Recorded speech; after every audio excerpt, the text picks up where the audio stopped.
Okay, so in this video, we're going to continue talking about standard form. We laid the foundation for what standard forms, or what the standard form of equations looks like for linear equations. It follows the format ax plus by equals c, and we know that a and b are coefficients respectively for x and y.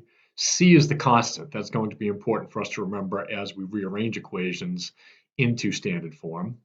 And then the really key requirements here are that A and B, the coefficients, and C, the constant, those all, by the time we're done writing an equation in standard form, those all must be integers, and A must be positive. So we looked at equations earlier in which we analyzed them for whether they were in standard form or not. So at this point, what we want to do is actually to take equations that might be in some other form, and the other forms we're familiar with are slope-intercept form and point-slope form, and go through a process that allows us to convert those equations into standard form.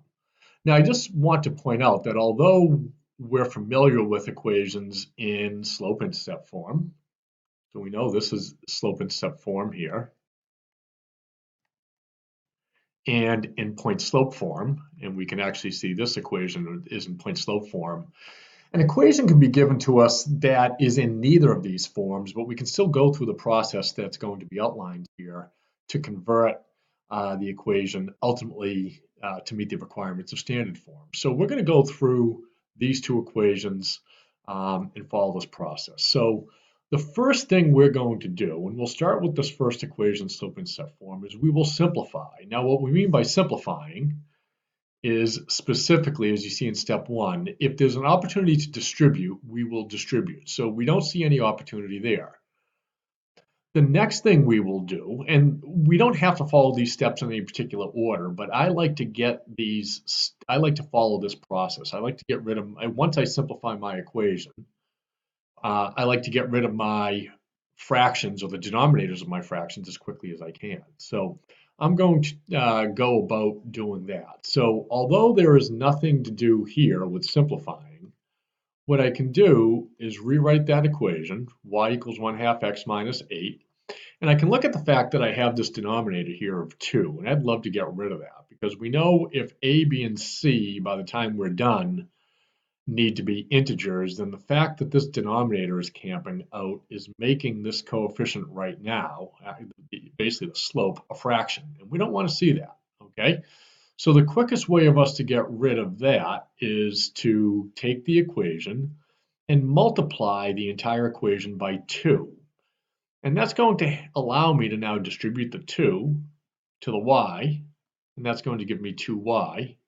But more importantly, as I continue down the line, when I distribute to the 1 half x, I know 2 times a half, the 2's cancel out, and there's where I eliminate my denominator. So I'm going to get 1x, or basically x.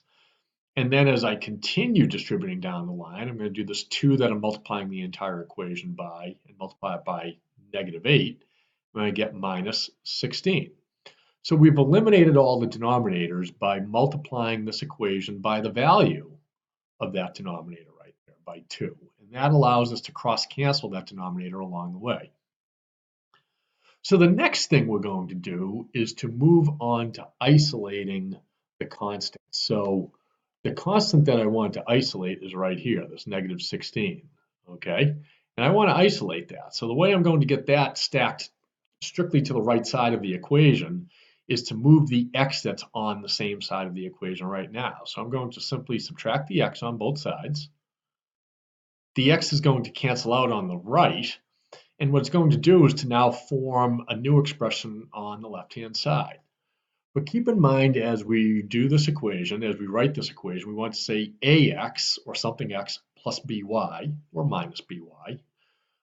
So I want the x term to come first. So I'm not going to say 2y minus x. I'm going to say negative x, and we know this is the equivalent of a positive 2y, plus 2y equals -16. So I now have completed the next step of isolating the constant.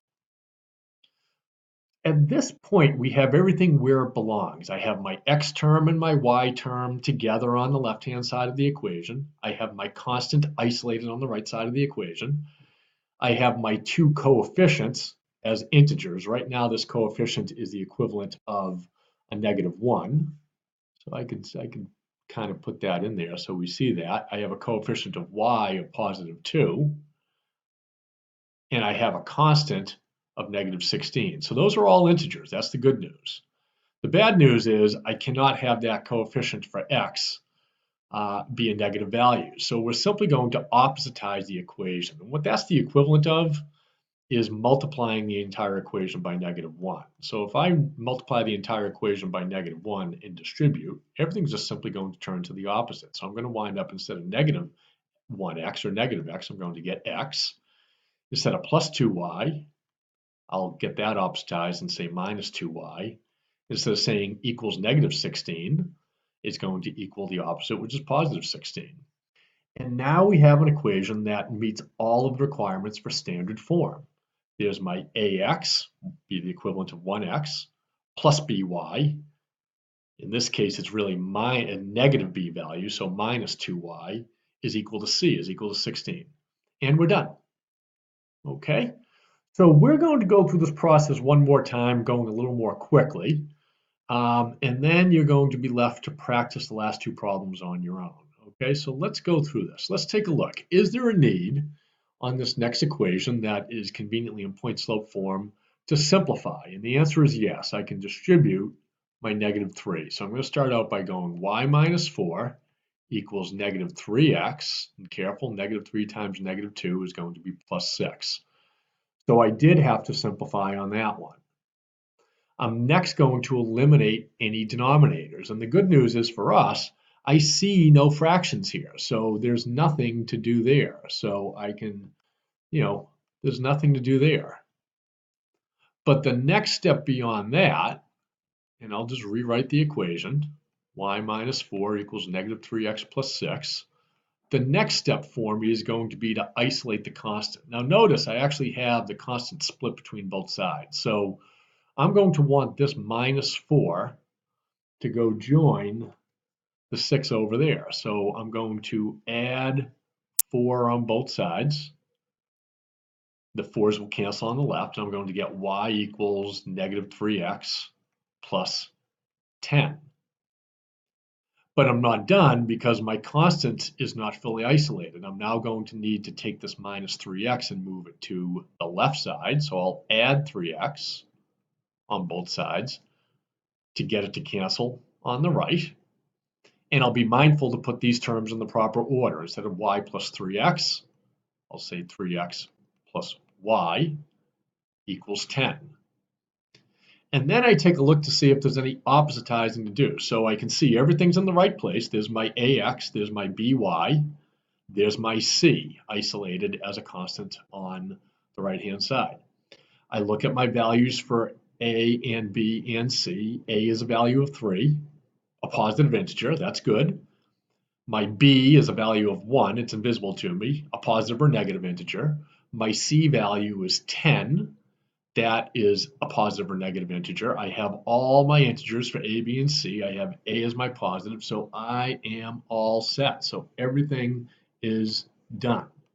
So I want you to use these two examples from up above to go about solving or converting each of the next two equations into standard form.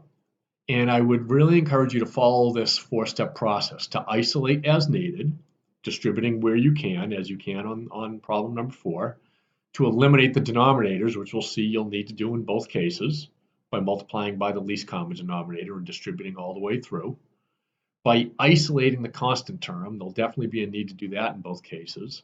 And as needed, oppositizing the equation to make sure that the integer coefficient for a is a positive integer. So finish up those two problems, and we will certainly be doing more practice with these when we return to class.